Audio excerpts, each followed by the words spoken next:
جی عظمت. جی جناب وزیر اعظم صاحب السلام علیکم. وعلیکم السلام.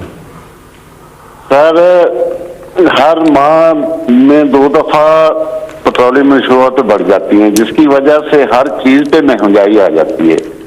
جو دیہاڑی دار طبقہ جو مطلب کہ چھوٹا کسان ہے وہ اس چکر میں پس رہا ہے. کوئی شفقت کی جائے اس پہ. دیکھیں یہ سب سے تکلیف دہ چیز ہے مہنگائی, اور مجھے اس چیز کا پورا احساس ہے کہ اس وقت ہمارے لوگوں کے اوپر ایک مشکل وقت آیا ہوا ہے مہنگائی کی وجہ سے. لیکن یہ بھی ضروری ہے آپ سب کا کہ سمجھنا کہ یہ مہنگائی ہوتی کیوں ہے. میں اگر ہر ہفتے میٹنگ لیتا ہوں مہنگائی کی, ایک چیز دیکھتا ہوں کہ کون سی چیز کی قیمت کیوں چڑھ رہی ہے, تو یہ سوچیں کہ اگر مجھے اتنی یہ اس کے یعنی میرے ذہن پہ یہ اتنا پڑا ہوا ہے تو یہ کیوں نہیں, یہ مہنگائی ہے کیا, ہوتی کیوں ہے. تو یہ میں ذرا چاہتا ہوں کہ آج آپ سب سمجھ لیں. دیکھیں مہنگائی کی سب سے بڑی وجہ کیا ہوتی ہے. اس کی سب سے بڑی وجہ یہ ہوتی ہے کہ جب ہمارا روپیہ گرتا ہے. اور روپیہ کیوں گرتا ہے یہ بھی پہلے آپ سمجھ لیں. روپیہ اس لیے گرتا ہے کہ جب آپ ملک میں جو ڈالرز آ رہے ہیں وہ کم ہیں اور ملک سے ڈالر باہر زیادہ ہیں, جو جا رہے ہیں وہ زیادہ ہیں. یہ کیوں منی لانڈرنگ اتنی بری, یہ اتنا بڑا ہمارے لیے عذاب بنا ہوا ہے. ایک اندازے کے مطابق, اور میرے خیال میں سے زیادہ پیسہ باہر جاتا ہے, جو امریکہ کا جو اسٹیٹ ڈپارٹمنٹ ہے اس نے ایک پیپر چھاپا تھا غالباً کوئی 8-9 سال پہلے کہ 10 ارب ڈالر ہر سال پاکستان سے باہر جاتا ہے منی لانڈرنگ ہو کے, یعنی چوری ہو کے نا, اس چوری کا پیسہ 10 ارب ڈالر باہر جاتا ہے. پھر اگر ہماری امپورٹس اور ایکسپورٹس, مثلا جو چیزیں ہم دنیا کو ایکسپورٹ کر رہے ہیں وہ کم ہیں اور امپورٹ زیادہ ہیں, تو ظاہر ہے کہ جب ڈالر کم ہوں گے ڈالر اوپر چلا جائے گا, روپیہ نیچے آ جائے گا. تو پہلے یہ سمجھیں کہ روپیہ گرتا کیوں ہے. جب ہمیں حکومت ملی تو جو اس ملک کے اندر امپورٹس تھیں, جو ڈالر ملک سے باہر جا رہے تھے وہ 60 ارب ڈالر تھے, اور ایکسپورٹس جس سے ملک میں ڈالر آنے تھے وہ 20 ارب ڈالر تھی. پاکستان کی تاریخ کا سب سے بڑا یہ خسارہ تھا جس کو ٹریڈ گیپ کہتے ہیں. اور جو کرنٹ اکاؤنٹ ڈیفیسٹ تھا, یعنی کہ جو ٹوٹل ڈالر ملک سے باہر جاتے ہیں اور اندر آتے ہیں, یعنی جو ہم ریمیٹنسز بھی شامل کر لیں تو وہ 20 ارب ڈالر تھا, جو سب سے زیادہ پاکستان کی تاریخ کا خسارہ تھا. اس سے کیا ہوا, جیسی ہماری حکومت آئی پریشر پڑ گیا روپے پہ, اور پچھلی حکومت نے اربوں ڈالر خرچ کیا تھا روپے کو اوپر رکھنے کے لیے. وہ کیا کرتے ہیں, جب روپے پہ پریشر پڑتے ہیں تو اب ڈالر پھینکنے شروع ہو جاتے ہیں مارکیٹ میں. تو ہمارے پاس ڈالر ہی نہیں تھے مارکیٹ میں پھینکنے کے لیے, کیونکہ ہمارے پاس ریزروز ہی نہیں تھے. ہم بلکہ جو ہمیں قسطیں دینی تھی باہر وہ بھی نہیں ہم دے پا رہے تھے, تو لہٰذا روپے نے گرنا تھا. تو میں صرف آپ کو اب یہ سمجھانا چاہتا ہوں پہلے تو کہ روپیہ کتنا گرا. ہمارے دور پہ روپیہ گرا 24.1%, اور ہمارے دور میں کہہ رہا ہوں 18-19 میں, 2018 اور 19 میں جو روپیہ گرا ہمارے دور میں گرا 24.1%. ہمارے سے پہلے بھی روپیہ گرا تھا, وہ گرا تھا جب پیپلز پارٹی آئے. جب پیپلز پارٹی آئے تو روپیہ گرا 25.5% 2008-9 میں. 2008 جب ان کا روپیہ گرا تو جو سی پی آئی, اور یہ سارے آپ دیکھ سکتے ہیں اسٹیٹسٹکس, جو کنزیومر پرائس انڈیکس جسے کہتے ہیں, جو بتاتا ہے کہ کتنی مہنگائی ہوئی, وہ 17% تھی.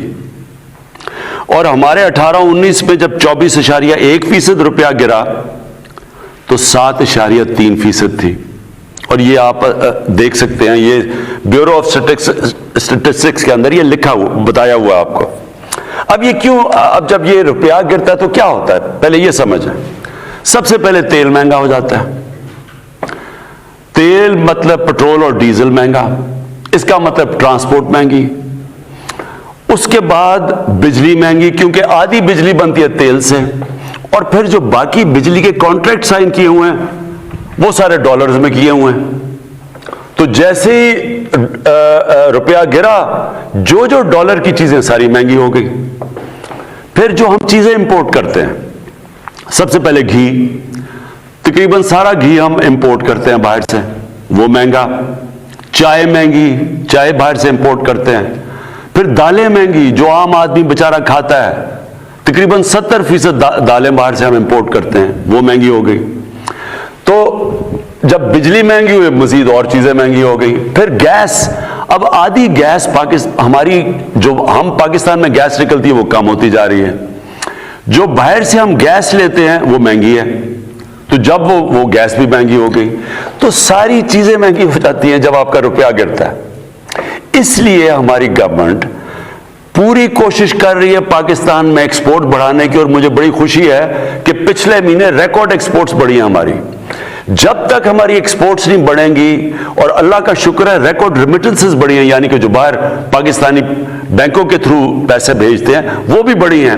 اور اس کی وجہ سے 17 سال کے بعد پاکستان کا 5 مہینے مسلسل، جس کو کرنٹ اکاؤنٹ کہتے ہیں، کہ ہم جتنے ہمارے ڈالر آ رہے ہیں اندر اور ہمارے ڈالر باہر جا رہے ہیں، ہم نے اس کو بیلنس کر لیا.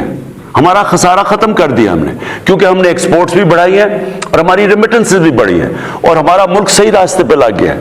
تو اور اگلی چیز جو ہم نے کرنی ہے، انویسٹمنٹ ملک میں لے کے آنی ہے، وہ تیسری چیز ہے. تو جیسے جیسے ہم اب قدم اٹھا رہے ہیں، ڈالرز ہمارے ملک میں زیادہ آئیں گے، ہمارا روپیہ سٹرونگ ہو جائے گا. جب روپیہ ٹھیک ہوگا تو یہ آپ کا سب سے بڑا مہنگائی کا مسئلہ تب ختم ہوگا. دو اور چیزیں ہمیں مسئلے ہوئے. ایک، 2 سال ہماری گندم کی کراپ کم ہوگی. گندم کم ہوئی پاکستان میں، کیوں ہوئی؟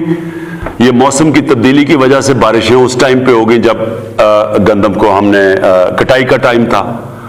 2 سال مسلسل ہماری گندم کم ہوئی، وہ باہر سے منگوانی پڑی. جب وہ تو جس طرح روپیہ گرا تو وہ بھی مہنگی. پھر چینی، وہ ہماری کم ہو گئی.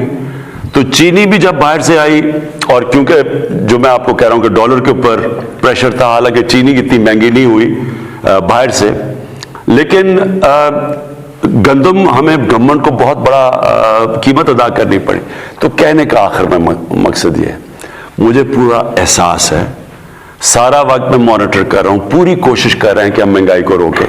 اور اللہ کا شکر ہے، اس وقت مہنگائی جب ہم آئے تھے گورنمنٹ میں، اس سے پہلی دفعہ اس سے کم مہنگائی ہے اس مہینے، جو میں نے کہا بھی آج میڈیا پہ.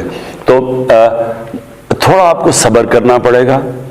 ایک برے معاشی حالات میں، ایک مقروض ملک میں جس نے قرضے لیے ہوئے تھے، آہستہ آہستہ جیسی ہماری معیشت ٹھیک ہوگی، انشاءاللہ اس کے اوپر مکمل قابو پا لیں گے. جی، کالز کا سلسلہ جاری ہے. آپ پرائم منسٹر پاکستان عمران خان سے بات کر رہے ہیں. کون بات کر رہی ہیں، کہاں سے؟ جی، میں بادشاہ بات کر رہی ہوں، آئرلینڈ سے. جی، کیا سوال ہے آپ کا پرائم منسٹر؟